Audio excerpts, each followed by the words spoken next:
बच्चे हैं। हाँ, और घड़ी बहुत तेजी से भाग रही है। बिल्कुल। और कंप्यूटर स्क्रीन पर एक ऐसा सवाल है जिसमें 4 अलग-अलग जटिल भिन्न, मेरा मतलब है फ्रैक्शंस है। ऐसे में तो ज्यादातर उम्मीदवार पसीने पसीने हो जाते हैं। हाँ ना, वो सवाल को तुरंत छोड़ देंगे। उन्हें लगेगा कि यार इसे हल करने में तो 5 मिनट लग जाएंगे। लेकिन क्या हो अगर उस सवाल को हल करने के लिए पेन उठाने की भी जरूरत ना पड़े? यही तो बात है। आज के इस विस्तृत चर्चा में हम गणित के उसी चक्रव्यूह से बाहर निकलने का एक अचूक रास्ता खंगाल रहे हैं। और यही वो अंतर है जो एक आम छात्र और एक टॉपर के बीच होता है। हम अक्सर गणित को ना एक बहुत ही नीरस चीज मान लेते हैं। हाँ, मतलब या तो आपको कोई लंबा फॉर्मूला याद है या फिर आप रेस से सीधे बाहर हैं। सही कहा। लेकिन आज हमारे पास जो स्रोत है, जो रेशियो और प्रोपोर्शन मास्टर क्लास नाम की पीपीटी है, वो साबित करती है कि असली जंग ज्ञान की नहीं है, वो समय प्रबंधन की है ना? पूरी व्यवस्था को देखने का नजरिया ही बदल देती है। ये रटने के बारे में नहीं है। एकदम। ये स्लाइड डेक ना एक खजाने के नक्शे की तरह है, जहां हम लंबे फॉर्मूलों के बजाय लॉजिक का इस्तेमाल करके सही रास्ते तक पहुंचेंगे। और जो प्रतियोगी परीक्षाएं होती हैं, जैसे आरआरबी, एसएससी या रेलवेज, उनमें समय बचाना ही असली जीत है। बिल्कुल। तो अब हम स्लाइड 2 पर हैं, जहां 14 कोर पैटर्न्स की बात की गई है। हाँ, और इस फ्लो चार्ट में ना 5 मुख्य पिलर्स या स्तंभ दिए गए हैं। 5 पिलर्स। मैं पढ़ती हूँ। पहला है इनकम एंड एक्सपेंडिचर, दूसरा एप्लीकेशंस, तीसरा रिवर्स इंजीनियरिंग, और चौथा है एज टाइमलाइंस, और आखिरी है कॉइन इकोनॉमिक्स, यानी सिक्कों का अर्थशास्त्र। तो ये हर विषय एक कहानी की तरह जुड़ा है। क्या ये परीक्षा के लिए महत्वपूर्ण है? बहुत ज्यादा, क्योंकि हर पिलर एक ही दर्शन पर टिका है। गधे की तरह मजदूरी करने के बजाय स्मार्ट तरीके से पैटर्न को पहचानना। तो चलिए पहले पिलर से शुरुआत करते हैं, पैसों और आमदनी का गणित। अब हम स्लाइड 3 पर हैं। हाँ, इनकम एंड एक्सपेंडिचर। इस स्लाइड में भिन्न को पूर्ण संख्या में बदलने का कॉन्सेप्ट है। यहाँ एक उदाहरण है जहाँ ए और बी के पिछले और वर्तमान वर्ष की आय का अनुपात 4:3 दिया है। और उनके व्यक्तिगत बदलाव का अनुपात 3:4 और 5:6 है। तो अगर कोई इसे बेसिक मेथड से करे, जहाँ फ्रैक्शन 4/3 और 6/5 बन रहे हैं, तो ये तो एक बुरा सपना बन जाएगा। बिल्कुल। इसमें तो एलसीएम लेने और क्रॉस मल्टीप्लाई करने में ही सारा समय खराब हो जाएगा। हाँ, तो इसका ऑल्टरनेटिव मेथड क्या है? ऑल्टरनेटिव मेथड या शॉर्टकट का पहला नियम है, फ्रैक्शंस को पैदा ही मत होने दो। वो कैसे? इसे डिनोमिनेटर एलसीएम ट्रिक कहते हैं। जो नीचे के नंबर हैं, जैसे 3 और 5, उनका एलसीएम निकालेंगे। हाँ, 3 और 5 का एलसीएम 15 होता है। अब अपने बेस रेशो यानी 4:3 को इस 15 से गुणा कर दें। रुकिए, मैं यहाँ थोड़ा उलझ रही हूँ। अगर हम अपनी मर्जी से किसी नंबर का गुणा कर देंगे, तो अंतिम उत्तर गलत नहीं हो जाएगा? नहीं, बिल्कुल नहीं। देखिए, अनुपात कोई निश्चित संख्या नहीं है, बल्कि एक तुलना है। मतलब? जैसे अगर एक पिज्जा के 2 टुकड़े किए जाएं और एक खा लिया जाए, तो अनुपात 1 और 1 का हुआ। हाँ, आधा आधा। और अगर 4 टुकड़े करके 2 खा लिए जाएं, तब भी तुलना वही है, आधा आधा। 15 से गुणा करके हम बस टुकड़ों की संख्या बढ़ा रहे हैं। ओ, ताकि बाद में उन्हें काटना आसान हो जाए। मूल तुलना बिल्कुल नहीं बदलती। बिल्कुल। तो 4 और 3 को 15 से गुणा करने पर 60 और 45 मिलता है। और इससे फ्रैक्शन मी तरह खत्म हो जाते हैं। वर्तमान आय 80 और 54 आ जाती है, जो कुल 134 यूनिट्स बनती है। सही कहा। और अंत में कुल आय 8.04 लाख दी गई है। तो 134 को 8.04 बनाने के लिए मल्टीप्लायर 0.06 होगा। एकदम सही। और बी की पिछली आय निकालने के लिए 45 को 0.06 से गुणा कर देंगे। अच्छा। जो 2.7 लाख आ जाएगा। ये तो बहुत ही शानदार लॉजिक है। अब हम स्लाइड 4 पर है। इसमें एक हैशटैग है इनकम बैलेंसिंग। हाँ, ये बहुत दिलचस्प है। यहाँ एक्स, वाई और जेड की आय का अनुपात 3, 4 और 2 है। हाँ। और खर्च का अनुपात 5, 5 और 2 है। तो बचत निकालने के लिए हम सीधे अनुपात को क्यों नहीं घटा सकते? मतलब 3 में से 5 तो घटेगा नहीं। यही तो डायग्नोस्टिक टेबल का लॉजिक है। लोग भूल जाते हैं कि आय वाले अनुपात का बेस खर्च वाले बेस से अलग है। अच्छा, तो ये सेब की तुलना संतरे से करने जैसा है। बिल्कुल। सवाल में दिया है कि एक्स जो है 18,000 में से 3,000 बचाता है। मतलब वो अपनी आय का छठा हिस्सा बचाता है, 1/6। हाँ, इसका मतलब है कि उसकी इनकम 6 होनी चाहिए, एक्सपेंस 5 और सेविंग्स 1। ओ, तो एक्स की आय जो अनुपात में 3 है, उसे 6 बनाने के लिए पूरे इनकम रेशियो को 2 से गुणा करना होगा। एकदम सही पकड़ा आपने। तो नया इनकम रेशियो 6, 8 और 4 हो जाएगा और खर्च का रेशियो 5, 5, 2 ही रहेगा। समझ आ रहा है, बेस बराबर करना ही असली खेल है। अब हम सीधे घटा सकते हैं, तो सेविंग्स रेशियो 1, 3 और 2 आ जाएगा। और फिर y की बचत निकालने के लिए 3 को 3000 से गुणा कर देंगे तो 9000 आ जाएगा। क्या बात है, प्रतिशत को अनुपातों से कितनी खूबसूरती से जोड़ा गया है। अब हम स्लाइड 5 पर हैं। यहाँ प्रतिशत और व्यय का खेल है। यहाँ ABC की बचत प्रतिशत 20, 25 और 40% दिया है और व्यय का अनुपात 16, 12 और 9 है। तो इसे डिकोड कैसे करेंगे? बहुत आसान है। अगर A 20% बचाता है तो उसका खर्च 80% हुआ। हाँ, बिल्कुल। और 80% का मतलब यहाँ 16 यूनिट्स दिया है। तो अगर 80% 16 है तो 100% यानी कुल आय कितनी होगी? 20 यूनिट्स होगी। बिल्कुल, यही लॉजिक बी के लिए लगाएंगे। जो 25% बचाता है तो 75% खर्च करता है। 75% अगर 12 है तो 100% 16 होगा। और C 40% बचाता है तो 60% खर्च करता है। 60% 9 है तो 100% 15 होगा। देखा, प्रतिशत को सीधे अनुपात की यूनिट से जोड़ दिया। 20, 16 और 15। कुल 51 यूनिट्स और कुल आय 35,700 दी है, तो मल्टीप्लायर 700 का निकलता है। हाँ, अब हम स्लाइड 6 पर हैं। ये पिछले सवाल का बिल्कुल उल्टा है। अच्छा, यहाँ व्यय प्रतिशत से बचत अनुपात निकालना है। खर्च का प्रतिशत 80, 85 और 75% दिया है। और बचत का अनुपात 8, 9 और 20 दिया है। तो अगर A 80% खर्च करता है तो 20% बचाता है। और 20% यहाँ 8 यूनिट्स के बराबर है, तो 100% कितना होगा? 40 यूनिट्स। इसी तरह B 15% बचाता है जो 9 है, तो कुल 60 यूनिट्स। और C 25% बचाता है जो 20 है, तो कुल 80 यूनिट्स। तो आय का अनुपात 40, 60 और 80 निकलता है। और A और C का अंतर 40 यूनिट्स है जो सवाल में 18,000 के बराबर है। तो मल्टीप्लायर 450 हो गया और B की आय 60 गुना 450 यानी 27,000 होगी। बहुत बढ़िया। आय और व्यय के बाद अब थोड़ा बाहर चलते हैं। अब हम स्लाइड 7 पर है, व्यावहारिक अनुप्रयोग या एप्लीकेशंस। हाँ, लोमड़ी और शेर की दौड़, फॉक्स और लायन की छलांगों का अनुपात। ये मेरा फेवरेट है।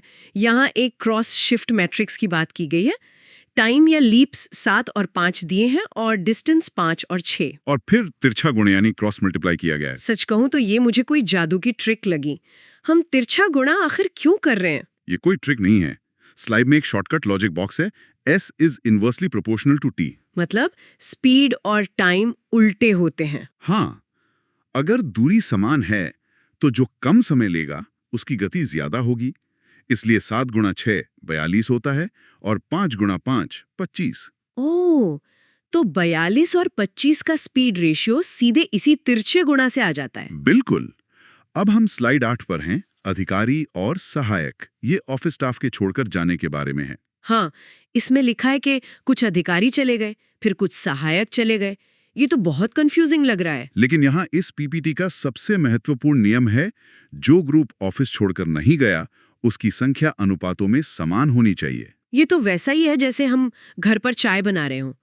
अगर चाय में ऊपर से सिर्फ दूध डाला जाए तो पतीले में चीनी की मात्रा तो उतनी ही रहेगी ना? क्या बेहतरीन एनालॉजी है। बिल्कुल ऐसे ही होता है। चीनी के दाने तो नहीं बढ़ेंगे। हाँ, तो स्टेट 2 में अनुपात 2 और 1 है और स्टेट 3 में 1 और 5 है। और यहाँ सिर्फ अधिकारी गए हैं, तो सहायक बराबर होने चाहिए। इसलिए सहायकों को बराबर करने के लिए 2:1 को 5 से गुणा किया तो 10 और 5 हो गया।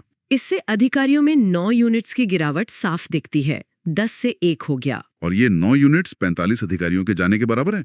मतलब 1 यूनिट 5 के बराबर है। तो शुरुआती सहायक 25 और 14 जोड़कर 39 होंगे। ये तो पूरे फ्लो को बहुत आसान बना देता है ना? अब आगे बढ़ते हैं। अब हम स्लाइड 9 पर हैं। कभी-कभी आगे बढ़ने के लिए पीछे मुड़कर देखना पड़ता है। Reverse engineering. हाँ, कैंडीज पजल, नीचे से ऊपर की ओर, बॉटम अप अप्रोच। इसमें लिखा है कि PQ और R के पास अंत में 180 कैंडीज समान रूप से बचती हैं, मतलब 60-60-60। ऐसे सवालों में ऊपर से शुरुआत करना बेवकूफी है। ये तो किसी वीडियो को रिवर्स में प्ले करने जैसा है। बिल्कुल, अंतिम पंक्ति से शुरू करके हर स्टेप का उल्टा करना है। जैसे जब आर ने पी को उसकी मौजूदा कैंडीज का दुगना दिया, मतलब पी के पास 40 आई और वो 60 हो गया। तो इसका मतलब पी के पास पहले सिर्फ 20 थी। सही। और यही लॉजिक क्यू के लिए लगाएंगे 20 से 60 और अंत में पी के पास शुरुआती 100 कैंडीज आ जाएंगी। तो पी और आर का शुरुआती अनुपात 100 और 60 यानी 5:3 निकलता है। एकदम सही। अब आयु या उम्र की गणना पर आते हैं। अब हम स्लाइड 10 पर हैं। पास्ट और फ्यूचर बैलेंसिंग। यहाँ 7 साल पहले का अनुपात 2 और 3 है और 5 साल बाद का 8 और 11 है। कुल गैप 12 साल का है। यहाँ वर्टिकल गैप इक्वलाइजेशन का कॉन्सेप्ट समझाया गया है। ये मुझे हमेशा से मुश्किल लगता था। मैं x और y मानकर समीकरण बनाती थी। उसकी कोई जरूरत नहीं है। 2 और 3 के बीच 1 का अंतर है और 8 और 11 के बीच 3 का अंतर है। हाँ, उम्र का आपसी अंतर कभी नहीं बदलता, इसलिए दोनों को बराबर करने के लिए पहले अनुपात को 3 से गुणा किया तो 6 और 9 हो गया। ओह, अब 6 से 8 और 9 से 11 दोनों में +2 यूनिट्स का समान जंप है। हाँ, और ये 2 यूनिट्स असल में 12 साल के बराबर हैं, तो 1 यूनिट 6 साल हुई। तो बी की 5 साल बाद की उम्र 66 होगी और वर्तमान आयु 61 साल होगी, बिना किसी समीकरण के। अब हम स्लाइड 11 पर हैं, जो थोड़ी ट्रिकी है।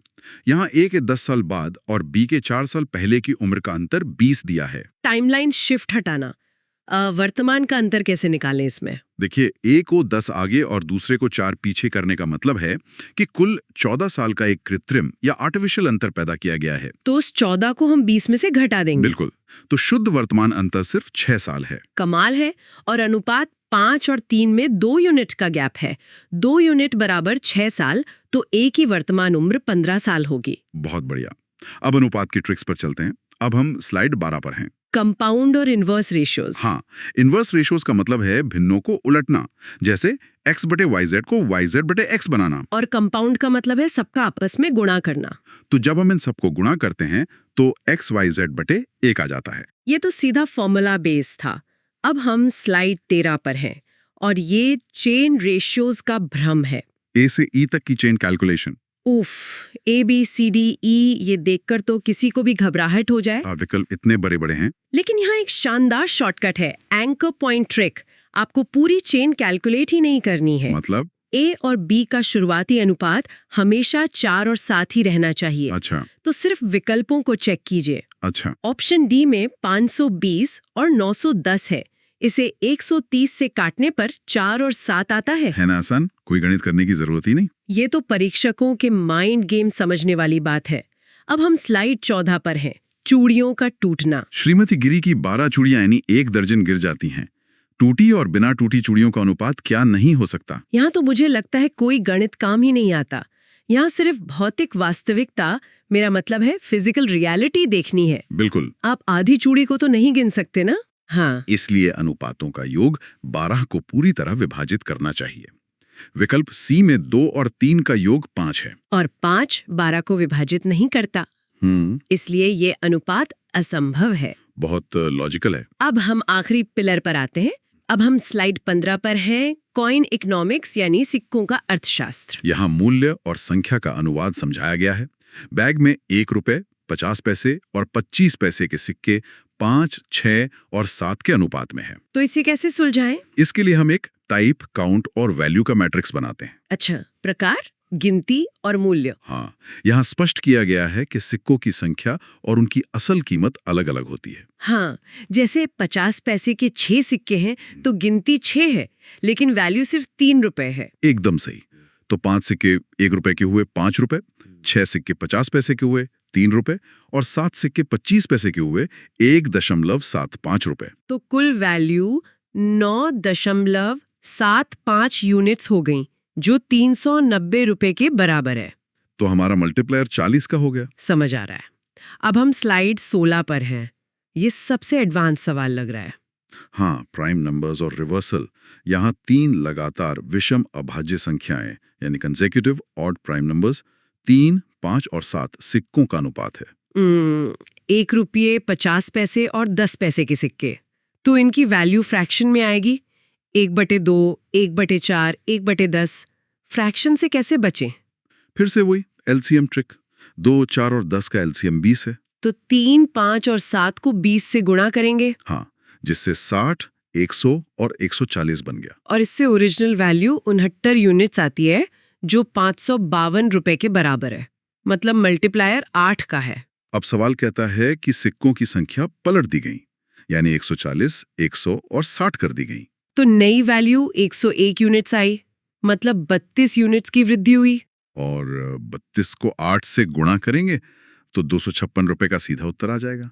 वाओ, ये तो मास्टर स्ट्रोक था। अब हम स्लाइड 17 पर हैं, द रेशियो चीट शीट। ये पूर्ण कॉन्सेप्ट रिवीजन है। चलिए इस पूरे एपिसोड मेरा मतलब है इस पूरी चर्चा की एक स्ट्रक्चर्ड समरी दे देते हैं। हाँ, इसमें चारों बॉक्स रिवाइज करवाए गए हैं। पहला, द एलसीएम ट्रिक। फ्रैक्शन से बचने के लिए डिनोमिनेटर्स के एलसीएम से बेस रेशियो को गुणा करना। दूसरा, the cross shift matrix. Time और डिस्टेंस को ऊपर नीचे रखकर तिरछा गुणा करना, क्योंकि स्पीड टाइम के इन्वर्सली प्रोपोर्शनल होती है। तीसरा, वर्टिकल गैप इक्वलाइजेशन। उम्र वाले सवालों में अनुपातों के आंतरिक अंतर को बराबर करना। और चौथा, काउंट टू वैल्यू ट्रांसलेशन। सिक्कों वाले सवालों में मैट्रिक्स बनाकर मास्टर मल्टीप्लायर ढूंढना। परीक्षा के लिए सबसे मुख्य बिंदु यही है कि सबसे बड़ी सीख मल्टीप्लायर को खोजना है और फालतू की कैलकुलेशन से बचना है। बिल्कुल। और अब हम आखिरी स्लाइड यानी स्लाइड 18 पर है, टेस्ट योर रिफ्लेक्सेस। ये मजेदार होने वाला है, तो मैं रैपिड फायर और कंसेप्चुअल सवाल पूछती हूँ, बिना जवाब का इंतजार किए, बस सोचने के लिए। ठीक है, पूछिए। पहला सवाल, 4 और 5 का अनुपात है और 180 का योग है। क्या आप तुरंत 80 और 100 सोच पा रहे हैं? बहुत आसान है। दूसरा, 1 रुपए और 50 पैसे के सिक्के 3 और 4 के अनुपात में है। कुल वैल्यू 50 रुपए है। 50 पैसे के कितने सिक्के हैं? मैट्रिक्स बनाइए और सोचिए। और आखिरी, 5 साल पहले उम्र का अनुपात 3 और 4 था, आज 4 और 5 है। एक ही वर्तमान आयु क्या है? बिना पेन उठाए वर्टिकल गैप देखिए। 1 यूनिट का गैप 5 साल है। सीधे 20 साल। ये वाकई दिमागी कसरत थी। हाँ, और बहुत ही असरदार। तो आखिर में बस एक नया विचार छोड़कर जाना चाहूंगी। आज हमने देखा कि कैसे अनुपात असल में सिर्फ संख्याएं नहीं है, बल्कि हर चीज के बीच का संतुलन है। बिल्कुल, एक बैलेंस है। हाँ, तो अगली बार जब बाजार में कोई डिस्काउंट देखें या घड़ी की सुइयों को चलते हुए देखें, तो सोचिएगा इसके पीछे कौन सा रेशियो छिपा है। और क्या आप उस छिपे हुए अनुपात को डिकोड कर सकते हैं? इसी सवाल के साथ आज की ये डीप डाइव हम यहीं खत्म कर